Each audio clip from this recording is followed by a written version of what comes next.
Looks to come inside and fire one a goal and find the back of the net for Perth. And the Azzurri have come back from 2 goals down to tie it up. Cue the celebrations for the Azzurri.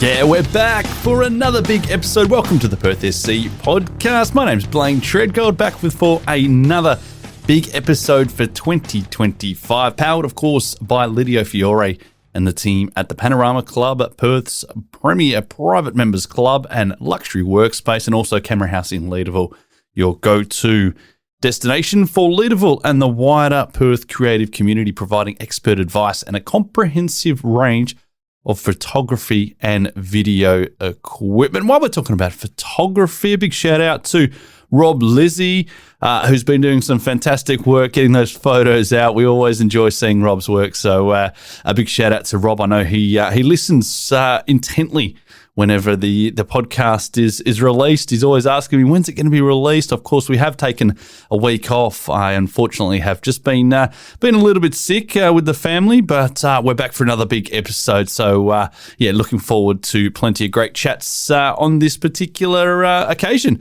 Right, we're going to catch up with Sam Riak in a little while. We'll talk about his time at the club. He spent a little bit of time over east. He came through the Perth Glory Academy as well, and looking forward to having a chat with Sammy, actually.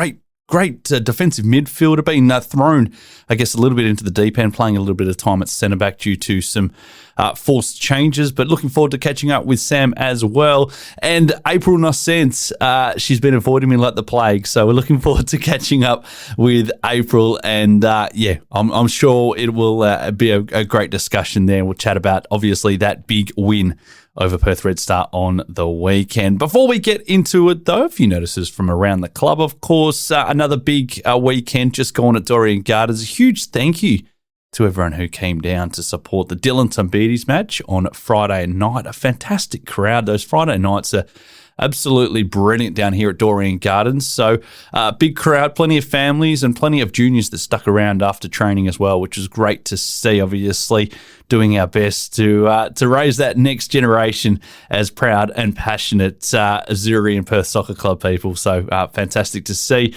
Also, a brilliant occasion also for the Saturday afternoon for our Perth SC women. Of course, our annual pink match in support of Breast Cancer Care WA, doing some magnificent work, of course, looking after people who are going through a little bit of a tough time in the health space, and very much looking after people who are struggling a little bit with breast cancer and other related illnesses, shall we say. So a big shout out to everyone down there at Breast Cancer WA and Breast Cancer Care WA, I should say. And really appreciate the work that is being done in that space as well. Huge thanks to our matchday sponsors for putting on the 2 big events. The Finney Group, of course, Mr. Tony Finney, a big shout out to you. New Look Dry Cleaners, another great supporter of the club. The Thai Orchid Restaurant, Deck Mall, and a big shout out to Lidio Fiore and the team at the Panorama Club for their wonderful support, particularly of our pink match on Saturday afternoon. A couple of other things going on. The 200 Club raffle is back. Fantastic way that the club just keeps raising some brilliant funds, particularly going back into our football programs as well. It's called the 200 Club because tickets are $200 each, which all goes towards sponsoring the club, supporting the club. And, you can walk away. It might be a pretty good investment for you because you might walk away with $3,000 up for grabs with that one. Tickets also include your 2026 Perth Soccer Club membership. So, get involved in that. And you'll also be invited to an exclusive spot at our function for our last home game of the season against Olympic Kingsway down here at Dorrien Gardens as well. If you want more information on that, visit perthsc.com.au for more details. And look out for this one. Our Perth Soccer Club quiz night is coming up. Always a great time to be able to maybe test some of your knowledge, but more so, just get together with everyone around the club and have a little bit of fun. Tables of 8 are available. Great prizes on offer. It's always a little bit of a laugh, so get involved with that one. More details for our members will be sent out to you via email, but ultimately give the office a call if you want more details on that, or visit perthsc.com.au. Right, the important stuff, the football. Let's have a little bit of a look at what happened across the weekend. An entertaining fixture on Friday night, as mentioned, for the Dillington Beatties fixture, traditional fixture that we always hold against Stirling Macedonia. Out on the pitch, though, it was a bit of a slow start for the Azuri boys. Stirling caught them on the hop in the early stages, didn't they? Stirling striker Callum McKenzie pounced on an errant pass from Perth's Sam Riak. McKenzie making no mistake to beat Perth keeper Matt Zanuski to make it 1-0 to the visitors. But I guess a little bit humorously, it was also a Stirling error that allowed Perth to tie things up through Daniel Fakeney.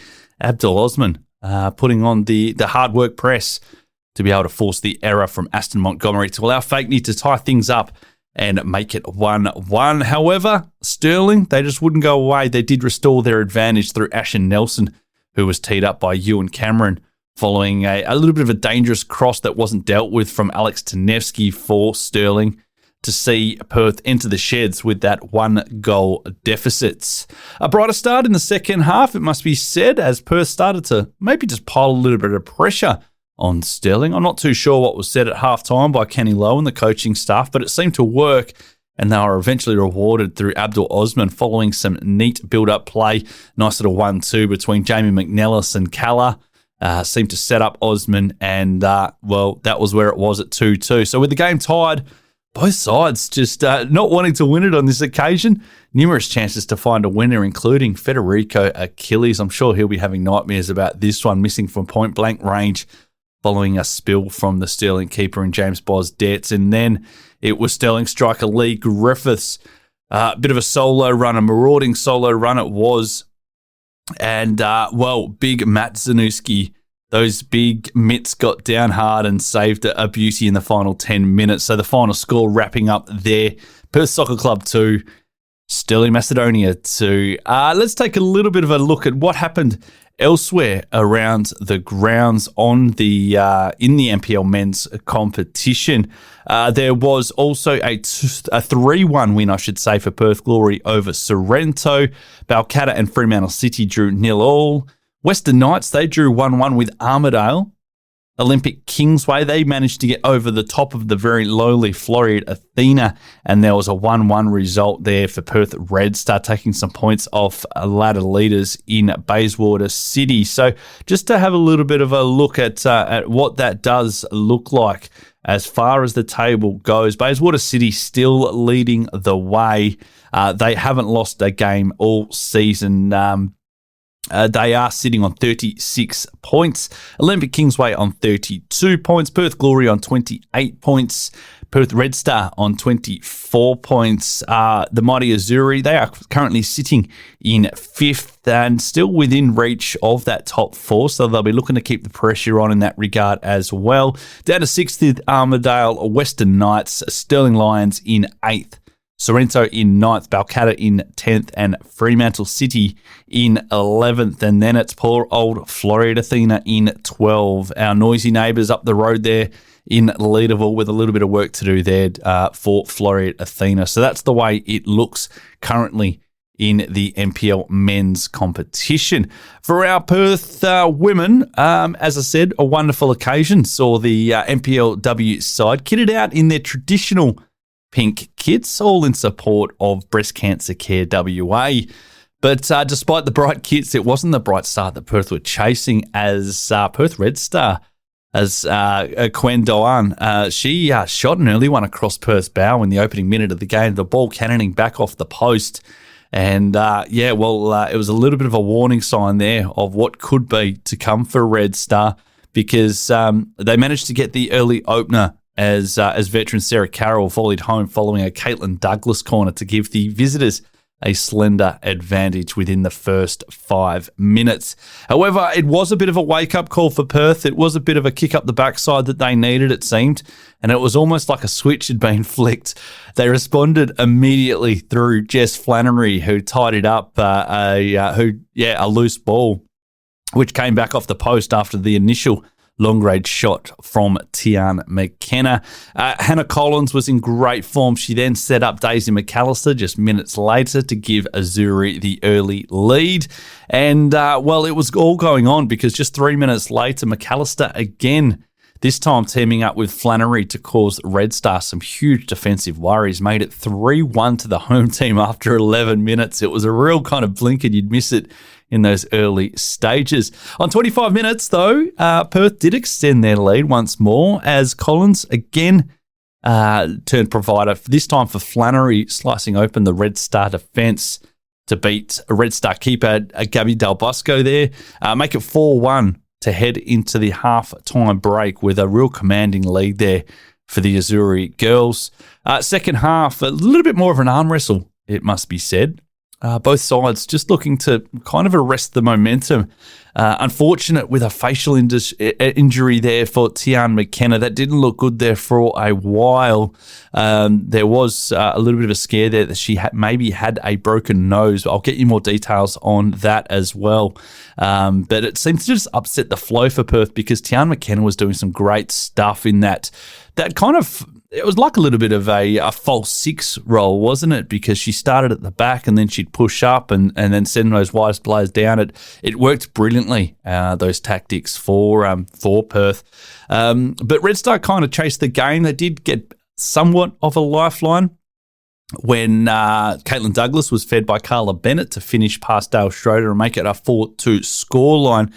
And then there was a little bit of a scare for the Azzurri. Red Star thought they were back in the contest when Douglas again found the net, only to be ruled offside. That would have been a grandstand finish from a neutral perspective. Not so good if you're following the Azzurri, as the pressure would have definitely been on. But Perth did restore their 3-goal buffer through Sam Mathers, who pounced on a spill there by the Red Star keeper, following a Kim McCartney free kick. And despite a late Red Star penalty, Perth managing to hold on to a 5-3 win and magically secure all 3 points against their northern rivals, and a team that's given the Azzurri girls a little bit of stick over the last couple of years. So it was a massive win, huge win, and very much looking forward to taking that momentum this week when the girls take on the Football West Academy. For our under-23s men, a 2-2 result. Luke Davies and Jamie Bilolowski on the score sheet there. For our 18s men, it was a bit of a goal fest for our 18s men as they drew 3-3 with Sterling, Matthias Major there on the score sheet, as well as Hudson Wright and Daniel Fiorucci there with the goals as well. And finally, for our women's 21s, an unfortunate 2-1 loss for our 21s. Alyssa Klomp there with the solitary goal for Perth. So there you go, a little bit of news out of our senior sides.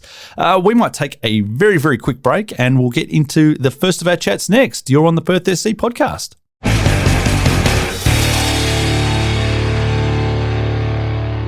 Welcome back to the Perth SC Podcast. Great to have you with us once again.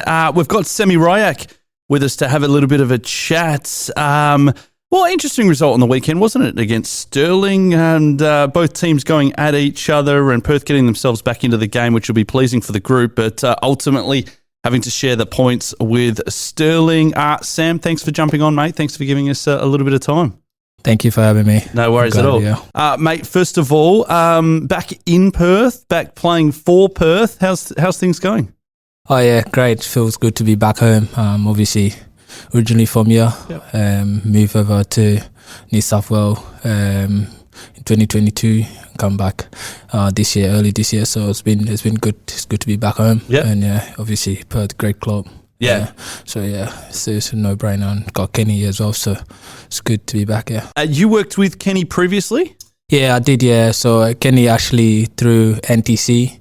back in 2013. So recruited me to go to NTC with him.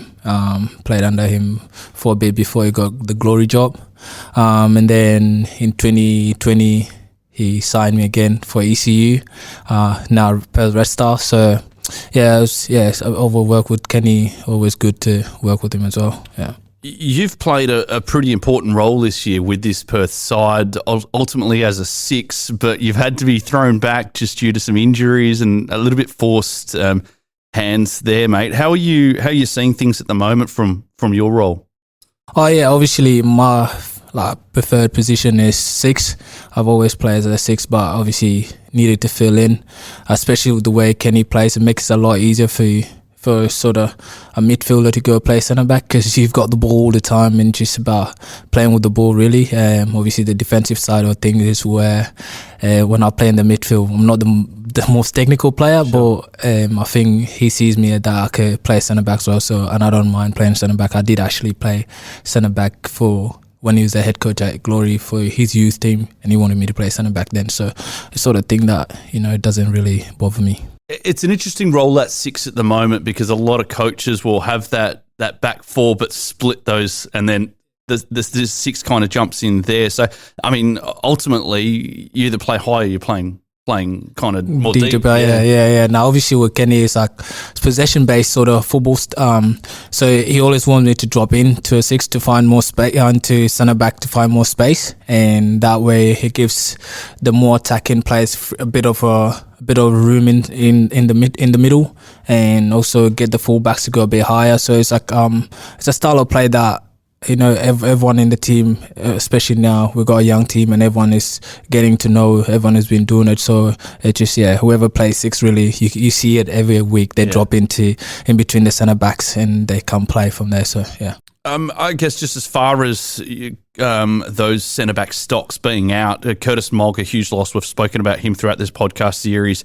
But ultimately, it's up to you now, if you do drop into there, to be able to mentor guys like Luca Herninger and Formston and these kind of guys as a bit more of a senior player. How do you take that kind of leadership, that senior role on these days? Oh yeah, no, it's been great. Obviously, believe it or not, I'm the oldest player, outfield player in the team. So naturally, to be being a leader is something that something natural to me in a way. And obviously, having a young team, especially here in Perth, sort of just give me that. It's a natural thing for me to just be sort of lead. You've probably seen on a Saturday or on a Friday night, I'm always talking, so it's not an issue now. Have you always been that defensively minded player, even growing up in juniors? Yeah, always been a defensive midfielder. Just like I don't score many goals, so that says a lot. Yeah, so more of a just number 6 centre back mostly, and just play there all the time. And even when I play a bit higher, I'm more just to break up play, give it to their so-called talented players. so yeah, it's like you've scored a goal already this season, mate. It's not too bad. Yeah, I've got 2 actually. 2, so there you go. You corrected me there. Yeah. Mate, you spent a bit of time over east. Obviously, more recently with Wollongong, but previously with Hume City, mate. How did you find those experiences? Yeah, with Hume, I was a lot younger. I was 15, 16, so more training with the first team than actually playing competitive matches with Hume. But I was around the club when it was the first one of the first NPL clubs to go into the semi-finals of FFA Cup. So then I was around that squad then, but obviously didn't play much. But it was a great experience, and then obviously come back home and then played here, and then went back to over east to Wollongong Wolves, and it was a great experience. Something different football, different way of playing football, and I enjoyed myself over there. I had a very good coach. I had a group of boys that definitely got me to be better as a player and as a person. It's just different experience that football gives you in that thing. So yeah. Is it, I mean, we always kind of try and compare the different leagues and where Perth sits and WA sits in comparison. I mean, is it a massive jump to be able to go and play in Vic NPL or New South Wales Premier League? Personally, I don't think it's a massive jump. It's more that every team over there got they've got more going in terms of getting players financially. They're very well equipped. Football wise, it's a lot more faster and stronger, and more teams. The only difference is a lot more teams are more competitive compared to WA. Maybe 5 teams are always vying for the title. Over there, anyone can beat anyone really, and obviously there's teams that wins the leagues over there and the finals and go far in the FFA Cups. A team that were good budget, if you like, and they've got good players, ex-players that actually were pro footballers, and they've just dropped down to NPL, and it's really good. And I think if WAK just sort of bridge that financial gap, and I think it's not a massive difference, but obviously, and they train a lot more over there as well. So is that right? Yeah, so they train maybe 4 days, 3 days a week, which is obviously at Perth with Kenny we train 3 times a week here. So sort of it's good, like it's not massive. Yeah. Take us through your time there at Wollongong. How did you find your time there? Oh yeah, brilliant! I loved it there. I had a great, had a coach that believed in me a lot. Similar to Kenny, really. If you remember him, David Carney, he plays. So he was my coach for the. Used to play for Sydney FC. So him, he was really good with me. Really good with the team, and when I went over there, so that just gave me that confidence to just ease into the team. The people around the club, the president was someone that you could talk to whenever you needed to talk to anyone in the club. Everyone, the boys were brilliant. So for me, I enjoyed myself there, but obviously I wanted to come back home. And they play in that big stadium on the water, don't they? Yeah, brilliant. Wind stadiums are one of the best stadiums in Australia. Like just literally, the other side of the stand is the oceans. So literally you're playing and you look to wherever you're looking, you look on your shoulders, you see the ocean just flowing. It's great. It was a good experience and just something I enjoyed, memory that will live for me. You mentioned the FFA Cup, or now the Australia Cup as it's known, and unfortunately Perth won't be featuring. It'll be Olympic and Sterling that will represent WA, but obviously you said that you played towards the semi-final of that competition. How important do you feel that competition is for not only clubs but players, that they can test themselves against some of the A-League's best?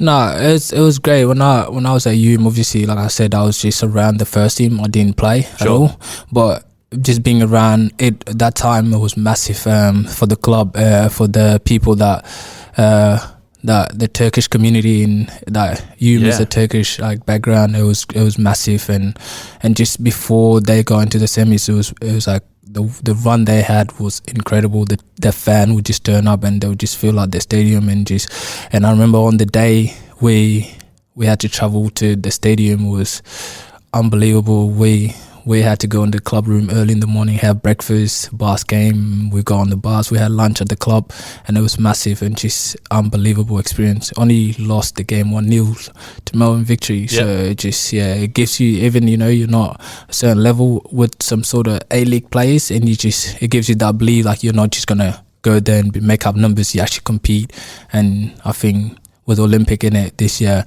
they've got the players, they've got the pedigree to possibly go further and test themselves. So good stuff, mate. Where did you grow up? Where did you go up playing your junior stuff, mate, when you first got involved? So I initially played at Queen's Rock at under 13s, and then at 14 I went to ECU, which is Perth Redstar now. Stayed there for a year and then went to NTC under Kenny again. That's where I played for a year, NTC, and then it transitioned into Glory Youth. So that's where I played from most of my youth team. And I guess the influences originally to get involved with the game, was it family, or was it just something that you liked to do, was just play, or was it friends, or how did it first start? Now obviously I'm from South Sudan originally, so everyone, and obviously grew up in Kenya, and everyone plays football. Like everyone, it doesn't matter who it is, how tall you are, how small you are. You played football on the street, at school, after school, during school, and it's constant. Even to this day, you go to Africa, anywhere you find people taller than me. My brother plays basketball now in Australia, but he was a footballer. Obviously he loved football, and he got me into playing football when I was about 4. I still remember the day I was kicking around with him in our compound. So it's it's just just natural. It just came natural to me, and it's just something that ever since I started, it just became something I love doing every day, either competitively or not. So it was just, yeah. How old were you when you came out to Australia? I was 12 when I came to Australia, so yeah. I guess it's a pretty common story, particularly with ethnic backgrounds and football. I mean, we saw it right back in the day. This place here was, been around since the 1940s, and the way people got together, the Italian community, was to play football. Was that a bit similar to yourself? Oh yeah, 100%, massively, because I think it's one game that is wherever you go, especially everywhere in the world, really, it's the world game. It's literally a world game. It doesn't matter. Like I remember my first football ball was just clothes made up of just cut clothes, and just that's it. And it's like just wrap it up and just make it a round thing and just kick it around with your mates. And then eventually, obviously, the time goes and you obviously play and you get a proper football and you're like over the moon. You actually got a proper football, and you just play barefoot. Doesn't matter you got boots or not. You're playing. It doesn't really matter. So yeah. It's been an interesting season. It was a great start to the season, and then I guess we've hit a little bit of maybe a little bit of a roadblock, and gone up against some really solid sides such as Bayswater and Olympic and Perth Glory, which was a great result. But despite maybe some of the results that you would have liked to have been wins, do you feel like there's some real progression in this side at the moment?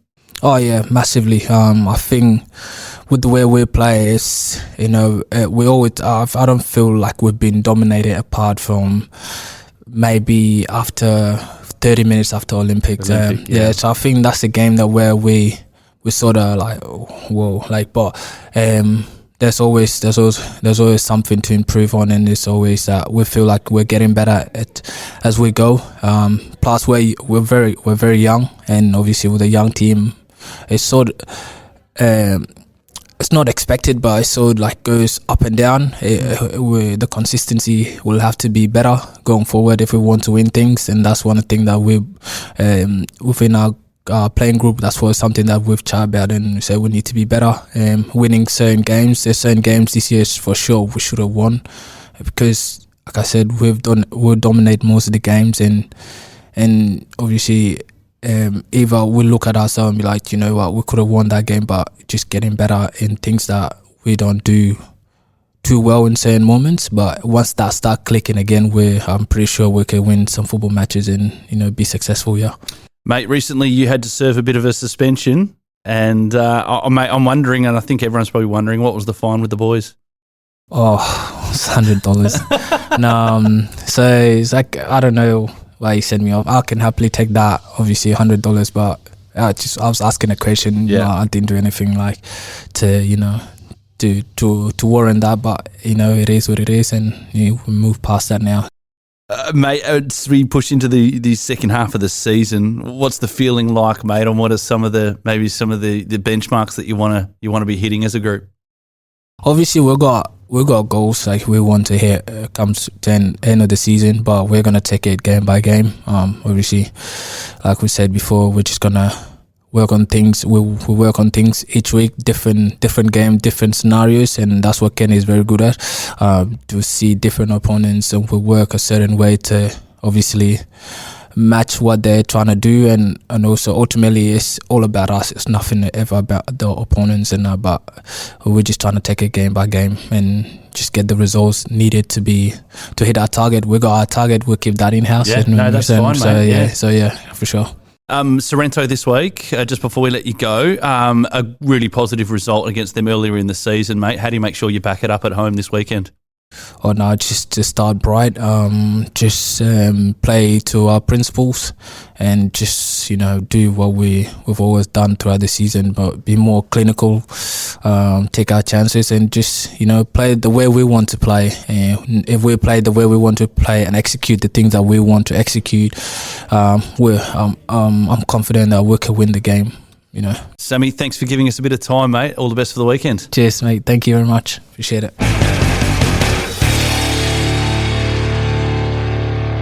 Big thank you to Sam Riak, who joined us just before that brief break. We're talking about everything happening in the NPL men's season. Let's turn our focus to the NPL women. What a fantastic win that was on the weekend, a 5-3 win over Perth Redstar, the reigning champions. It was a bit of a statement, and this next person's going to be feeling pretty good about life at the moment after that win. Epril Nossent's with us. Epril, thanks for jumping on. Hey, yeah, no worries. Huge win. Must be a really good feeling after that one. Yeah, we were all really pumped. It was good. It was good to get a nice win. What did you feel pleased you the most? I mean, obviously the scoreline 5-3, but I mean, it was almost like someone flicked a switch after about 3 minutes. Yeah, we were a bit worried those first 5 minutes. I feel like we were quite under the pump, but we found our rhythm, and I think it was just an overall team performance. Just as far as the season so far, there must have been hugely, a big confidence booster with that. The previous loss to Balcatta, that getting knocked out of the cup by the NTC, who you'll play this weekend. But just as rebuilding the confidence in this side, that must have gone a long way. Oh, definitely. I think overall, getting knocked out of the cup and then losing to Balcatta, we wanted to show that wasn't going to be our season. Your role, often at fullback, you do like to get yourself nice and high at times. Yeah. But how are you enjoying that at the moment? Yeah, I like it. I really trust my backline as well, so I can kind of go do what I want, and I know they'll cover if I don't get back, so I don't mind that. What is it? I mean, are you given a bit of a free license by Tom to get up high? Or? At times, but not always. Not always? No. I do get yelled at a little bit, but I make my own rules sometimes, I guess. No, good stuff. And, of course, playing alongside, earlier in the season, Matilda, and now Kim McCartney, who, of course, has been a rock at the back for the club for a while now. Yeah, no, I really, me and Kim played together back at Balcatta as well. So, sure. We have quite a good relationship there, and she definitely covers for me if I mess up or anything like that. Even, Tian stepping in has been really good, and I think Kim and Tian have worked really well together. Yep. Violet on the other side. I think we just really, balance each other out. And Dale at the back, she's having a great season as well. Yeah, definitely. I think Dale has stepped it up for us as well. We're confident with her in the back line. She's made some great saves for us as well. Kept us in some games. Tell us a bit about your football story. Where did we start? Well, we started in Norway. Is that right? Yeah. So I used to live over there. Yeah. Yeah. Are you of Norwegian heritage? I'm Dutch. You're Dutch. Okay. You're starting to put the pieces of the puzzle together. So why Norway? My parents moved there when I was really little, and then all my friends were playing soccer and I wanted to play as well, really. Is that right? So how old were you when you moved from Netherlands to Norway? I was about 3. Okay. So you grew up pretty much as a Norwegian kid? Yeah. And then the move out here to Australia, was that straight away or was there a bit in the middle? No, there was a bit in the middle. I've been in Perth for about 10 years. Okay. Yeah. And what was the reason behind all this shifting? Was it just... my dad's career moved us around a lot. Yeah. That exposed me to different cultures, I guess. I know the feeling. My father was in the Australian Navy, so we moved around a fair bit as kids and everything else like that, especially my older sisters. But I do know the feeling. And coming out here, so you started playing in Norway and then you moved out to Oz. Yeah, I had a stint in the US there for a little bit as well, and then played in Adelaide for a couple of years as well. Yeah, okay. No, good stuff. How did you, some of the clubs that you played with, particularly in Adelaide and over here? Where I lived in Norway, it was all the way up north, so it's called Tromsø. Yeah. So that's their main team over there that I played for. Yeah. But just for their young girls. And in Adelaide, the team was called... Can't even remember. No, so long ago. And then you played for Balcatta? Yeah. Yeah, and then you moved across to Perth. Is that right? Correct. Okay, so we're putting the pieces together, drawing the dots on the Perth SC podcast. A few other things going on. The table sitting in third at the moment. Only one loss of the season in the league. So things are okay. Yeah, they're okay. I think we definitely have to work quite hard for the rest of the season. We are striving to stay top 4 at least, then hopefully win. Shortly it's to win it. Yeah, that would be really nice. I could potentially hang up the boots after it. It would be nice. Is that right? Maybe. We'll see. All right. Yeah. A few hints getting dropped as well. No, good stuff. The ladder itself is just incredibly tight. It started off with Perth just watching its back, and now you've almost got to kind of keep up with the rest of them, either Redstar or the Football West Academy. The league as a whole is just super competitive, particularly those four sides with Balcatta included. Yeah, it's really good. I think it's like the league's definitely developing, and it has developed since I've been playing in it, and I think it's just getting better and better. There's definitely games where you can see the difference in the different teams, but like always playing Redstar or Balcatta, they're good games. Quality players. There's been a talk for a while, and I'm not too sure how closely you follow some of the talking points in the league, but there's been a talk for some time about promotion and relegation. Do you feel the talent pool is big enough across the semi-professional women's game in WA to be able to harness that at the moment?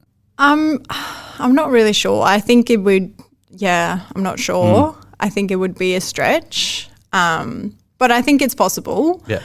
Yeah, probably just some more money needs to be invested so players actually also stay in the state to want to play, and we could potentially promote players from over east to come over and play. I think that would be probably the best way. Obviously working with Tom, how are you finding that?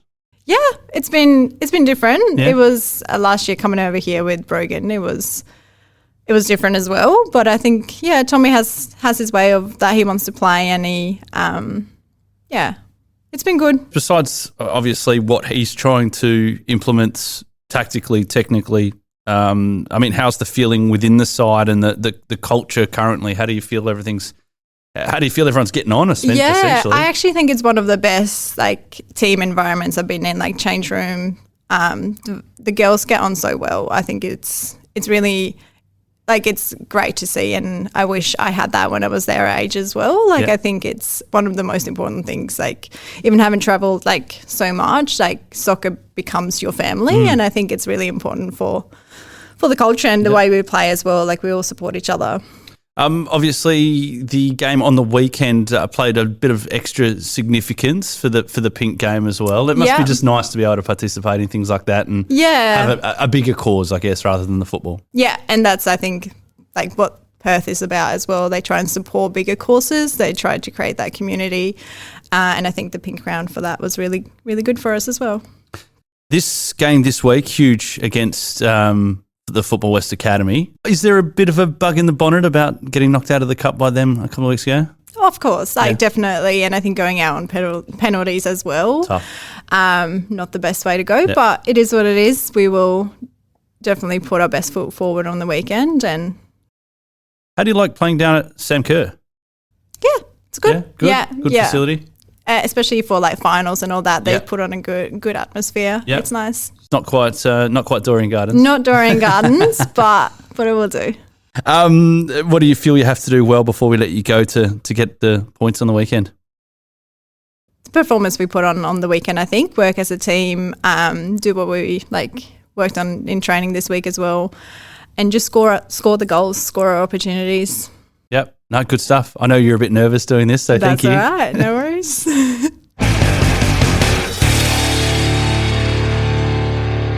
Big thank you to Epril Nossent and Sam Riak for jumping on and giving us a little bit of time this evening to chat everything that is happening with our senior men's and senior women's side. So with that, we'll take a bit of a look ahead at the weekend. We're back down here on Saturday afternoon. A huge fixture once again as Perth will take on Sorrento.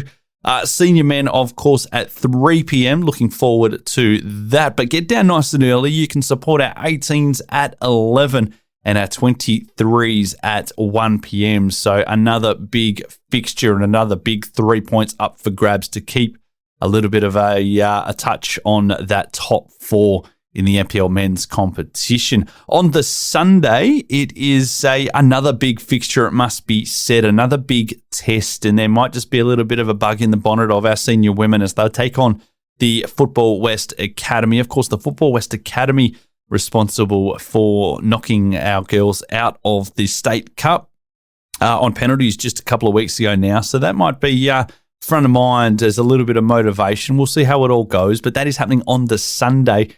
Senior women kicking off at 3 p.m. and preceding that, of course, will be our 21s women at 1. So plenty of football to get around. All you Azuri fans, you can get out on both days this weekend and we're very much looking forward to your ongoing support. Don't forget also about the Football West Hyundai Community Raffle. I just checked the leaderboard, which always pops up on the Football West channel. And Perth SC is currently in the top 10 for money raised. So that is an absolutely outstanding effort. Keep buying those raffle tickets. Make sure you keep annoying people about selling the raffle tickets as well. And we'll see if we can keep pushing Perth up the leaderboard in that respect as well. An amazing Hyundai Tucson up for grabs worth $55,000. And of course, all the proceeds going towards our junior programs as well. Big thanks for listening to this episode. Don't forget to keep on spreading the word of the Mighty Perth Soccer Club podcast. It is a joy to bring it to you every week. You can let your whole family know that they can listen through Apple, through Spotify, through YouTube Music as well. You might need to set that up for Nan or Nono or whoever you want to set that up for, but make sure that they can keep listening to what's happening down here at the Mighty Perth Soccer Club. So with that, a good luck to all of our teams in action this weekend. A good luck to all of our juniors once again, and come on the Azure.